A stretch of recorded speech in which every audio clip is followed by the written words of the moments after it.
السلام عليكم ورحمة الله تعالى وبركاته. كنرحبوا بكم من جهة مملكة بريس داخل الوطن وخارج الوطن.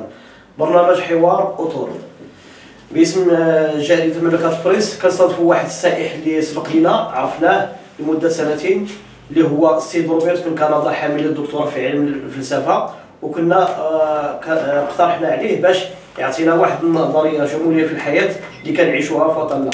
ودابا غادي نمروا عند الدكتور ديالنا اللي غنطرحوا عليه بعض الأسئلة. Première question, Monsieur Robert, est-ce que la planète et l'homme vont survivre? Oui. Alors, très très bonne question, Abdel Hakim. Est-ce que la planète et l'homme vont survivre? Moi, je pense que oui. Toutefois, il y a beaucoup de menaces. Il y a beaucoup de menaces. Le réchauffement de la Terre, on dit que les climats changent énormément en ce moment. Alors donc, ça c'est un problème qui préoccupe le monde entier en ce moment. Les changements de climat, partout où je vais sur la planète, je vois des gens qui parlent des changements de climat. Je vous donne un exemple. Au Canada, il y a 40 ans, sur un lac que moi je connais, la glace était s'adépait en hiver. Maintenant, les lacs ne gèlent plus. Voilà. Les climats, c'est le réchauffement. Alors, les catastrophes naturelles, il faut faire attendre, peut-être, il faut planifier, il faut voir si nous allons peut-être avoir une catastrophe naturelle qui pourrait changer l'aspect de la survie. Les maladies, les guerres nucléaires, l'eau, les mers et les océans. Les océans, c'est très important parce qu'en ce moment, on jette beaucoup de produits, de déchets, de plastique dans les mers et ça fait en sorte que ça peut menacer la planète. Alors, voici ce que les gens disent aujourd'hui. Les gens parlent de la 6e extinction, c'est-à-dire la 6e fin du monde. Si nous ne corrigeons pas notre mode de vie, si nous ne faisons pas de changement. Alors, la 6e extinction. Enfin, donc, je pense que nous allons survivre. C'est bien, c'est bien. Et comment réduire l'écart entre les riches et les pauvres? L'économie. La chose, c'est que finalement, comment il y a la corruption? Pas la corruption. Il faut réduire la corruption. Il y a énormément de corruption dans tous les pays en ce moment. Tout le monde en parle. Et c'est un véritable cauchemar pour la planète. La corruption. L'égalité économique est très important aussi d'avoir plus d'égalité pour tous les peuples, tous les pays, pour avoir plus d'égalité et des opportunités économiques pour tous. Le chômage, par exemple. Voilà, chez vous au Maroc, je pense qu'il y a beaucoup peut-être de chômage, il n'y a pas beaucoup de monde qui travaille. Alors, de plus en plus, dans une société technologique, ça va devenir de plus en plus un problème. Alors, comment réduire les riches et les pauvres? Il faudrait trouver un équilibre, il faut que les pays pauvres deviennent plus riches, et voilà, il faut élargir. Et il faut répandre la richesse de la planète, pas seulement dans la main de quelques-uns, mais il faut qu'elle soit plus égalitaire pour tout le monde. C'est bien. Faut-il contrôler les populaires? Les populations. Oui, la population. Bon, à mon avis, nous n'aurons pas de choix que de contrôler les populations. Comme par exemple, dans le futur, moi je crois que les bébés dans le futur vont être produits dans les laboratoires. Et voilà, la sexualité comme qu'on connaît aujourd'hui, ça va changer. Alors, parce que tout simplement, il y aurait trop de personnes sur la planète. Et comment vont contrôler les populations? Donc, il faut contrôler les populations. Il y a déjà des pays, comme par exemple la Chine, a déjà fait une politique là-dessus. Et puis même en Afrique, maintenant, il y a des pays qui adoptent des politiques pour contrôler les populations. Ça, c'est très important.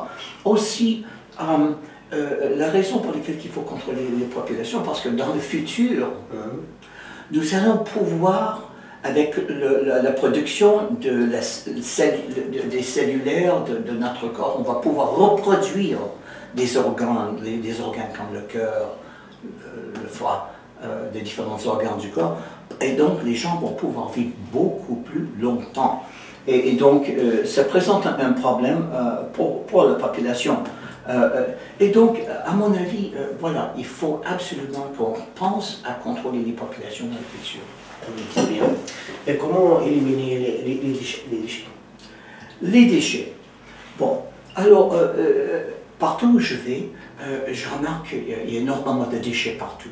À mon avis, il faut recycler beaucoup plus. Il faut tout recycler, pas seulement acheter du neuf.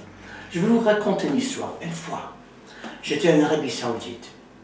Et voilà, je suis arrivé dans un aéroport et j'ai vu, loin, en arrivant, beaucoup d'avions. Une à côté de l'autre, une centaine de gros avions qu'on n'en servait plus. Et là, je me suis dit, qu'est-ce qu'ils vont faire avec tous ces avions dans le futur? Alors, donc, on ne peut pas tout simplement jeter des choses à la mer ou sur la terre. Alors, il faut recycler tous les déchets, à mon avis, absolument. Sinon, je pense qu'on va avoir beaucoup de problèmes sur la planète. Monsieur Robert, oui. Comment voyez-vous l'homme dans 500 ans? Dans 500 ans, dans l'avenir? Ah, c'est une très bonne question. Merci de me l'avoir posée. Premièrement, les populations vont être contrôlées absolument. Il va y avoir une nouvelle technologie qui s'appelle la biotech. La biotechnologie va faire en sorte que nous allons arrêter de mourir. Il n'y aura plus de gens qui vont mourir. Parce que nous allons pouvoir remplacer toutes les parties du corps. Nous allons, autrement dit, au lieu d'acheter une nouvelle voiture, nous allons acheter un nouveau corps. Voilà. Et puis nous allons vivre longtemps. Ne sais pas tout à fait fini. Okay. Et voilà. Les bébés vont être reproduits dans les laboratoires, ça c'est certain. Et nous, les hommes, nous allons vivre, pas seulement sur la Terre, nous allons vivre en Mars, sur la planète Mars, sur la Lune et aussi sur la planète Vénus. Voilà. La maladie et la mort vont disparaître. Même dans 100 ans, la mort va disparaître. Nous allons arrêter de mourir. Voilà, nous allons voyager à une vitesse de la lumière. Dans l'avenir, moi je pense, dans 500 ans, nous allons voyager à la vitesse de la lumière. Ça, c'est une grande question. La technologie va remplacer la religion. Parce que la technologie, parce qu'il n'y aurait plus de mort. Et donc, c'est pourquoi finalement, ça va remettre en cause les religions. Voilà, les choses, les objets comme ce crayon vont être télétransportés dans l'espace. Voilà. Et le travail va se faire avec des robots. Alors, en fin de compte, la notion des pays va disparaître. Il y aurait des fédérations de l'espace. Donc, d'ici 500 ans, moi je vois positivement que je pense que l'homme va beaucoup changer dans 500 ans. Ça va être favorable à mon avis. Est-ce que tu vois la solution comme ça? Oui, moi je pense que je vois l'avenir de l'homme positivement et très bien. Et je pense que c'est la réponse la plus positive que je peux donner pour la planète et l'homme. Merci, Monsieur Robert. Ça me fait plaisir, Monsieur Abdelhakim. Vous venez chez nous. Oui, merci beaucoup. On se verra une autre fois, Inch'Allah. شكرا. سيداتي وسادتي، وصلنا لآخر الحلقة ولنا لقاء آخر مع أطر آخرين إن شاء الله. السلام عليكم ورحمة الله تعالى وبركاته.